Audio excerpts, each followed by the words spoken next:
Tuseme unaolewa ukiwa na miaka 27. Kwa mfano mimi niliolewa nikiwa na 27 years. Okay? Unaolewa ukiwa na miaka 27. And let's say Mungu amekuwekea kwamba labda utaishi miaka 80. Sawa? Manake una miaka 40 karibu na 3 ya kuishi kwenye ndoa au kwenye taasisi ya ndoa, kwa sababu ndoa ni taasisi. Sasa umejiandaaje? Kama ambavyo tunajiandaa ili niweze tu kupata ajira benki, ilibidi nisome kwa miaka 16, miaka 7 primary, nikasoma miaka 4 O level, nikasoma miaka 2 form 5 na form 6, nikasoma miaka 3 chuo kikuu. Hiyo ni miaka mingapi? 4. 7 ya primary school, 4 ya O level. Hiyo ni mingapi? Hiyo ni 10 na 7 8 9 10.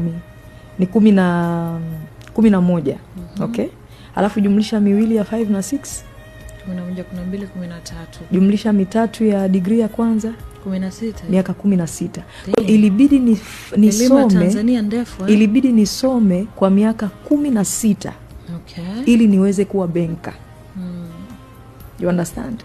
Yes. Na ile kazi ya benki niliifanya kwa miaka 4 tu. Lakini ilibidi niisomee kwa miaka mingapi? 16. Sasa tunaingia kwenye taasisi ya ndoa ambayo utaishi for the rest of your life. Hatutafuti maarifa, hatutafuti knowledge ya kutuandaa kwa ajili ya kusurvive kwenye taasisi ya ndoa. Kwa ndio maana sasa tunajikuta tunapoingia kule tunashindwa. Kwa nini? Kwa sababu we did not prepare ourselves for that. We did not prepare ourselves to survive in that institution. Ndoa ni taasisi ambayo unapewa cheti kabla unapoingia, before you graduate. Unaona? Which means unaingia mahali ambapo it is a continuous learning process. You are learning about this person every day. Kwa sababu mtu ambaye niliolewa naye mimi nilipokuwa na miaka 27 sio mtu niliye naye leo. Is totally a different man. Mtu ambaye nilianza naye maisha wakati ambao hatuna mtoto hata mmoja sio huyu niliye naye leo wakati tuna watoto. Yule msichana niliyekuwa wakati naolewa sio huyu mama ambaye nimekuwa leo. A lot has changed about me. A lot has changed about mwenzangu. Umeelewa? Majukumu yameongezeka, watoto wamekuja, changamoto mbalimbali zimekuja, tumepita kwenye mambo mengi magumu. So maisha yanabadilika, maisha ya ndoa yana vipindi, yana phases. Sasa namna ulivyojiandaa hasa kisaikolojia na kiufahamu, kwa maana ya kutafuta maarifa ya kukusaidia kusurvive kwenye taasisi ya ndoa, ndio itaamua kama unaweza ukasurvive na ukadumu kwenye ndoa ama ukashindwa. Kwa hiyo kinachosababisha tunakuwa na divorce rate, tunakuwa na mahusiano mengi yanavunjika leo Diva, sababu kubwa ni kwa sababu people did not prepare for marriage. People prepared for wedding. Nimeolewa na malaika. Nimeolewa na mwanadamu kabisa. Ana madhaifu, ana mapungufu, tunakoseana, tunakwazana. Yani kama vile ndoa nyingine zote zinazopitia kwenye changamoto. Na sisi pia ni wanadamu, tumeoana, sisi sio malaika. Tunaishi kwenye dunia hii, hatuishi mbinguni wala hatuishi kwenye sayari ya Jupiter. Tunaishi hapa hapa. Umeelewa? Kwa hiyo tunakutana changamoto, na obvious, unajua one of the reason kwa nini watu naweza nikasema wananielewa ni kwa sababu naweza nikasema vitu vingine na vifundisha ambavyo I have experienced them. Nimevipitia, ninavijua. Umeelewa? Na nilivisort na vilipita na maisha yakaendelea. Si unanielewa? Kwa hiyo mtu asiseme kwamba pastor anaongea tu kwa sababu hapana, mimi sijaolewa na malaika. Wasikilizaji wanatakiwa kuelewa. Nimeolewa na mwanaume kama wanaume wengine. Ana macho yanayoona kama wanaume wengine wanafanya nini? Wanavyoona. Umeelewa? Na mimi ni mwanamke kama ulivyo wewe. Kama ambavyo wewe wanakuona, wanakutongoza, na mimi pia wananiona, na upasta wangu wananitongoza vile vile. Umeelewa? Mimi na message kibao hapa kwenye simu.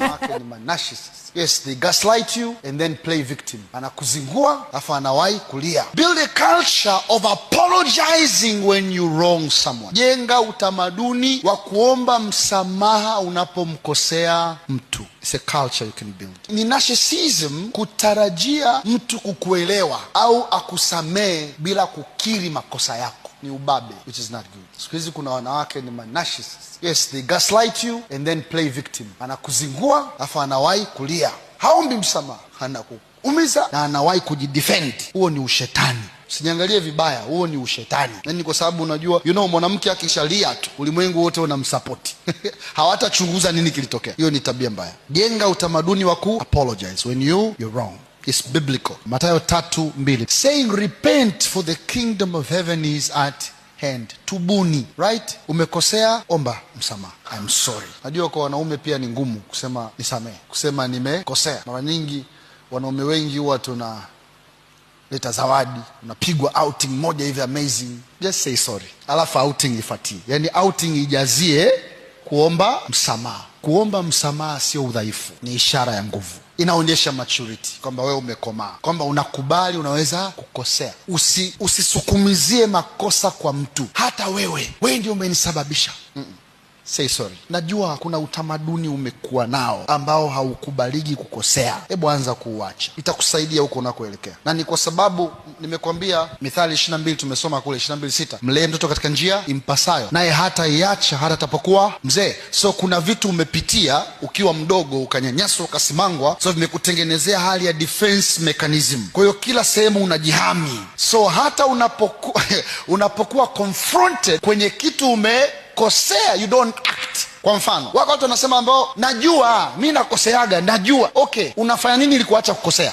Sasa kuna aina ya makundi kama mawili. Kuna watu ambao hawakubali makosa, na kuna watu ambao wanaishi kwenye makosa, hataki kubadilika. Yote ni changamoto. Si umenielewa? Kuna watu hawakubali makosa, na kuna watu ambao mimi nakoseaga, mimi tabia yangu, mimi napenda wanawake, mimi nakunywa pombe, tabia yangu. Yes, kwani wewe hujui? Kwani wewe hujui? Ulipokutana na mimi ukuta na kunywa, sasa ndio uendelee kunywa mpaka leo?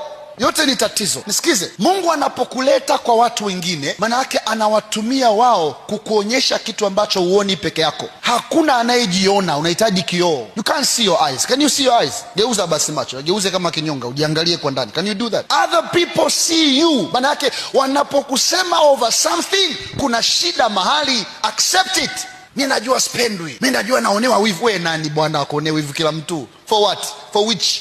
Mimi najua tu hapa hii nyumba mimi spendwi, nitahama. Hata ukihama huko unakwenda watakwambia same thing, wewe ni mchafu. Kila mtu akikusemesha siri yake, anaamka kesho dunia nzima inajua. Yaani ni kama moyo unatweta. Lazima niseme hivi, mnajua hey! Repent when you're wrong. Waza kosa langu sioni, sijui nimefanya nini, au nikukupenda sana na kukuweka moyoni.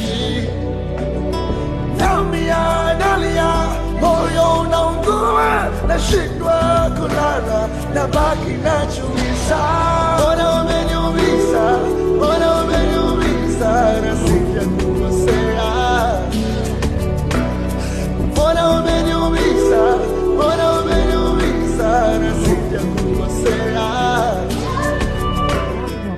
Akikukosea ukasamehe, anajua huyu naweza nikamfanya chochote kabisa, hatafanya chochote. Una duka kwa mfano, au una biashara, umeweka mfanyakazi pale, umekuibia mara ya kwanza, mwalimu kafundisha tusamehe. Kwa hiyo kaiba mara ya kwanza, umesamehe, hujahesabu mabaya. Kaiba mara ya pili, umesamehe, hujahesabu mabaya. Unamwacha aibe na mara ya tatu, wewe utakuwa sio mwenye busara kabisa. Biblia inasema mwenye busara huyaona mabaya akafanya nini? Akajificha. Mtu amekukosea mara ya kwanza, umesamehe. Kosa lile lile amelirudia mara ya pili, umesamehe. Akirudia mara ya tatu, sio kosa. It is not a mistake, it is a choice. Ameamua, na ameamua kufanya hivyo kwa sababu anajua kwa ulokole wako utaendelea kumuacha. Sasa cha kufanya ni kuiona hatari na kujificha.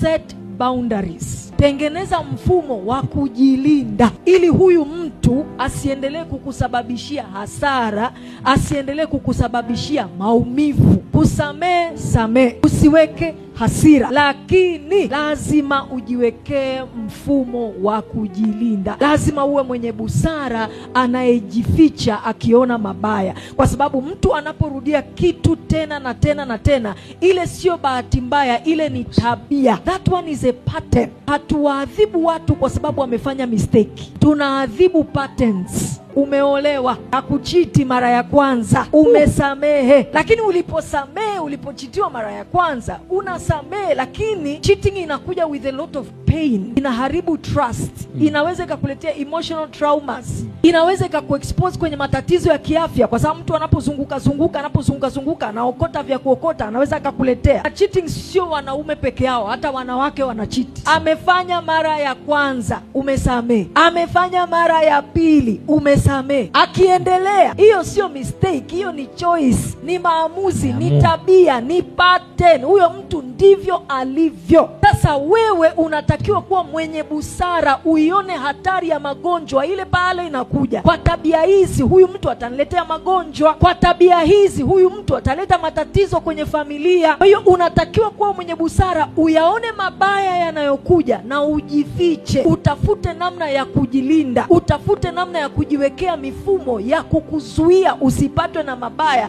ambayo yanataka kusababishwa na huyu mpuuzi ambaye anafanya makosa hayo kila siku, kwa sababu anajua we ni mlokole na utamsamehe. Kuna watu wanatumia vibaya haya maandiko, kuna watu wanatumia vibaya maandiko. Sasa na wewe ukiwa ni mlokole fake, yakaa kwenye hizi shule vizuri, watakuumiza. I hope I'm not being too much. Watu wanatumia maandiko, mchungaji anasema samehe mara 7 70, unafia hapo.